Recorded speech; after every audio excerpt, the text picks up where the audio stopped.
Hello, everyone. I'm Josh Ochs with smartsocial.com, coming at you live from Los Angeles, California. And I'm so thankful that you're listening or watching here today.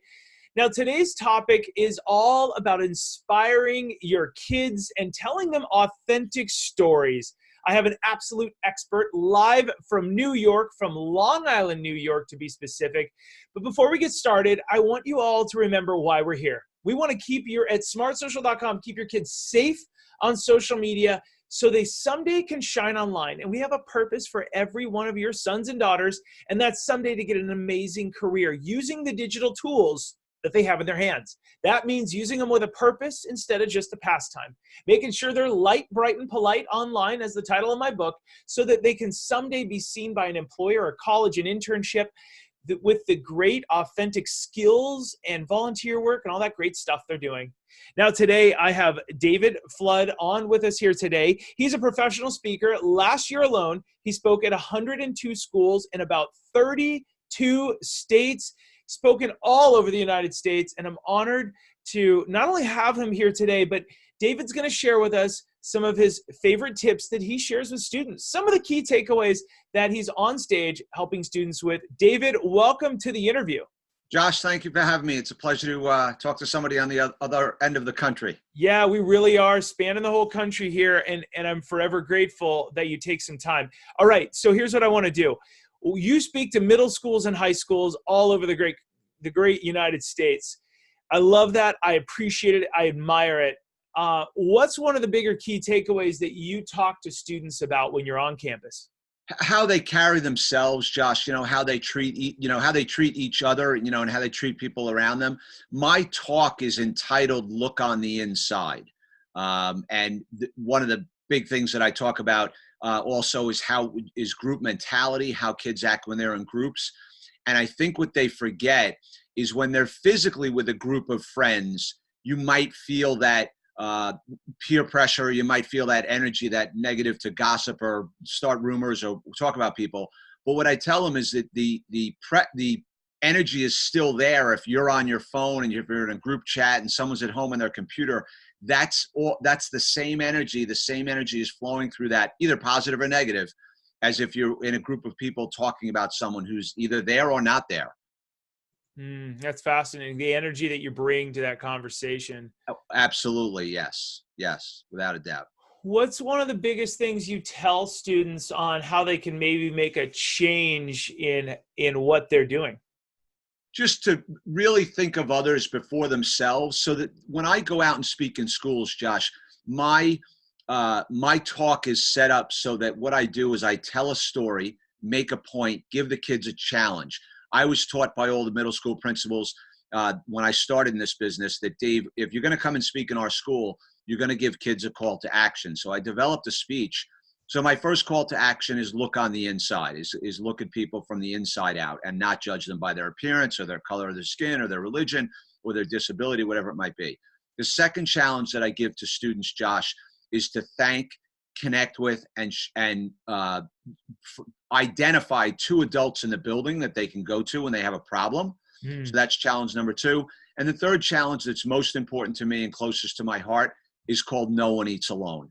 My son has autism, and every day in middle and high school, Justin would eat lunch alone. So when I go out into schools, that is my biggest call to action, is that no one should have to eat alone. And I also tell kids, listen, if there's no one eating alone in the cafeteria, look for ways we include others, in the hallway in a conversation, on the bus, at recess, in the classroom, wherever it might be, even outside of school. So be an includer and not an excluder. And certainly, this thing is a big way where we exclude other people by not including them here. So. Yeah, that's really powerful. I love your message. I mean, just being real, I really love what you're saying. And you've taken something that might be difficult in your life and really turned it into changing the world with using your son as a positive example of how you have a lot of empathy, which is awesome. I call Justin he is the on-ramp to the highway of kindness. So it's not about Justin. It's really about the kid that they're sitting next to in their school, or that kid who's, a kid who's struggling with who they are, or a new kid in the school who doesn't speak the language, just moved to the school, maybe a kid with a disability, maybe a kid who's got a diagnosis or whatever it might be. But those kids who are, and I'm going to be working on a new video soon that's going to go out on Facebook, Josh, that I think will do well, called Invisible Kids. Kids who feel invisible, siblings of kids who have special needs, kids who might be transgender or gay, and they can't come out and tell their parents, or tell their, I was with a girl the other day who couldn't tell her parents that her boyfriend was transgender. And I said to her, why do they have to know? They think he's a boy already. So, let them find out naturally. But just these invisible kids, that their parents don't know what's going on with them. And then we know where that leads to an invisible kid. The next step is depression and suicide, which is way up. Kids, when you and I were in school, Josh, middle school kids weren't committing suicide. High schoolers weren't even committing suicide when we were younger. So, and now they are. So, yeah, that's fascinating. All right. So you've talked a lot about teaching kids, essentially, if I may, look on the inside, think, connect, and identify with two adults that are near you that you can go to if you see something wrong, right? Yes. I love that, because that's starting a dialogue, trusted adults, and then no one eats alone. That's awesome. Hey, let's dive into that no one eats alone thing, because I think that's so important. How can we do that digitally? What would you tell an educator or a parent on how to talk with students about seeing that with either digital or in life? What's a tactic that we can do just in our daily lives to be more welcoming to others? I would say anytime, Josh, that a kid, if they know, just to be an includer, if they know that, when you're putting information out there, you've got to assume that it's going to find its way to the other kids in your school. So it might be even potentially more important to be even overly nice online, because maybe a kid's not going to find out about something that you're doing, saying about them, whatever, in school physically, but they're definitely going to see it, because everybody's watching here, everybody's watching online. So I think it's probably even more important that they include others and realize that there's someone always watching you. There's someone always watching you. It's who's watching you. Is an adult watching you? Who are you setting an example for? You're modeling behavior. And are you going to be an includer or an excluder? Are you going to be an appreciator or a depreciator? Someone who appreciates others. I really like that. Appreciator. I'm writing this down. Or depreciator. When a house or a car appreciates, it gains value. So am I an appreciator? In other words, do I appreciate Josh? Josh, I appreciate you. Or do I depreciate you? And I want you to gain value. And that's what the word appreciation means. But getting back to the phone, it's, no one eats alone. So certainly in the cafeteria, but can you be aware? Can you have an awareness that you're talking about, you're in a chat group and who's going to the party and who's doing this or whatever? Are you aware that there might be someone watching who's not included in the party, who's not invited in the party? And certainly you don't have to invite everyone to your events. I understand that, but you do have to be aware that there's always someone watching. There's always somebody on the outside. And how can you, I don't think you can ever have too many friends. Yeah. Friends are a wonderful thing. Absolutely. It's not quantity, it's quality, but at the same time. And and for adults, it's modeling behavior. So when I do parent nights, Josh, and professional development, PDs for teachers, but especially parent nights, I tell parents, what kind of an example are you setting for your kids on the phone? Are you able to put your phone down? Are you including others? Are you saying divisive things or ascorbic things or, acidic things in chat rooms? Are you, posting stupid political stuff, really divisive stuff because if you are, why wouldn't your kids, right? They're going to do the same thing as you. Are you lying to your boss about why you're staying home from work? And your kids hear that. Are you flipping somebody off in the car? Somebody cuts you off, so you give them the finger. And your kids are riding in the car with you. What do you think they're going to do? And that's modeling behavior. And we're not perfect. I yell in front of my kids. I cursed in my house, whatever. I'm not perfect. but I'm very aware that I'm modeling behavior for them. So adults certainly have to model behavior on this, because it's no different than driving a car, you know?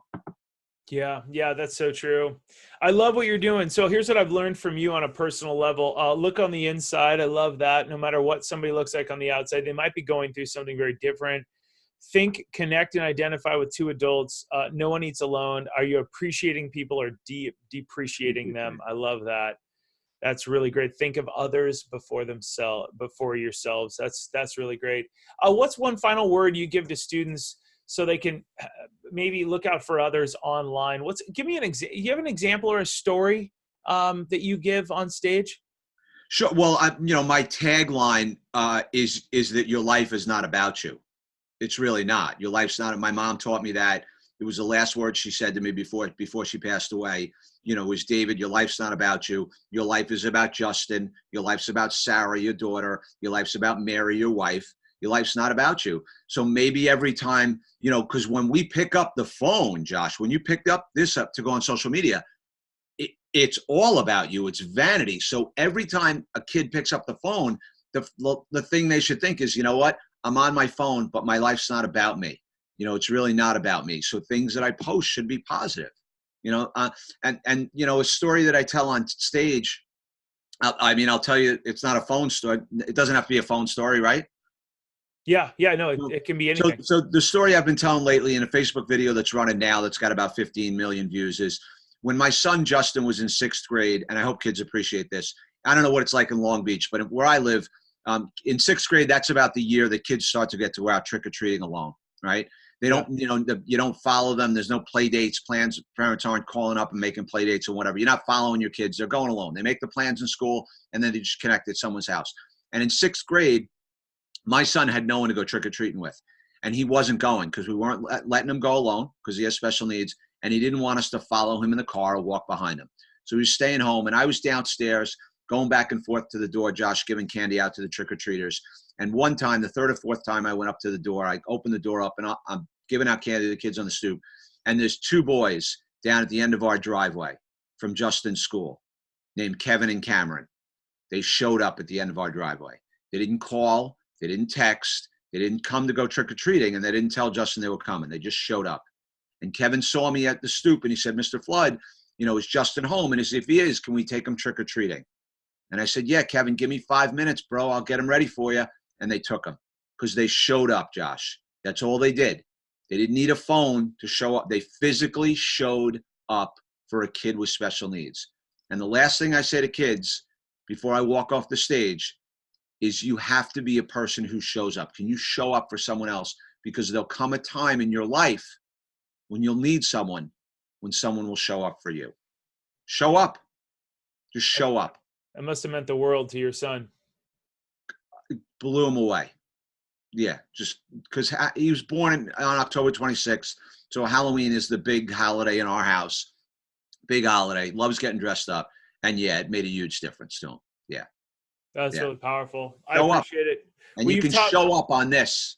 You can show up on here, but you can't hug anybody with this. You can't hold anybody's hand with this, and you can FaceTime, but you really can't look anybody in the eye with this. This is not a substitute.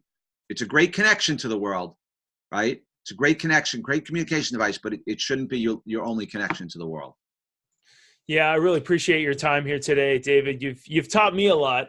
For all of you that's listening right now, you can learn more about David Flood. David, what's the place they should go to learn more about you? My website is davidjflood.com, and I am also with Top Youth Speakers out of California. Top Youth Speakers. Brandon is my booking agent there. I work with Josh Shipp and 17 or 18 other wonderful speakers at Top Youth Speakers. So davidjflood.com. and or topyouthspeakers.com. I love it. For those of you listening, please consider rating, subscribing, and reviewing so that we can reach more parents. You can also go to smartsocial.com and click on the membership button at the top to learn the latest about. There's a hot new app, by the way, no matter when this comes out or when you're listening to this. There's a brand new app called the Byte app, and it's the new version of Vine. Vine was shut down in 2017. The founders took a couple years off, and now He opened a new app that's going to be one of the top 5 apps your kids use. How do we know this? We did the research. We have an 11-minute guide that I've developed to show you how to sign up, where the bad parts are, where the good parts are. We want to get you ahead of your kids so they can connect, so that you can keep them safe, so that you can make sure you're using the devices with a purpose instead of a pastime. We've got an 11-minute guide that teaches you everything about TikTok, Snapchat, Instagram, and we have Byte. Then we have all these, how to build your portfolio. We've got other ones on all kinds of other things. You name it, Pinterest, Medium, whatever you need. We're going to teach you how it works ahead of your kids so that you can keep them safe, so that they can go out in the digital world and trick or treat, and you can monitor them safely with their friends. I'm Josh Ochs. David, you're amazing. I really appreciate your time here today. Those of you listening, please remember to keep it light, bright, and polite. Your kids are watching. We'll see you on the next episode. Have a great day, guys.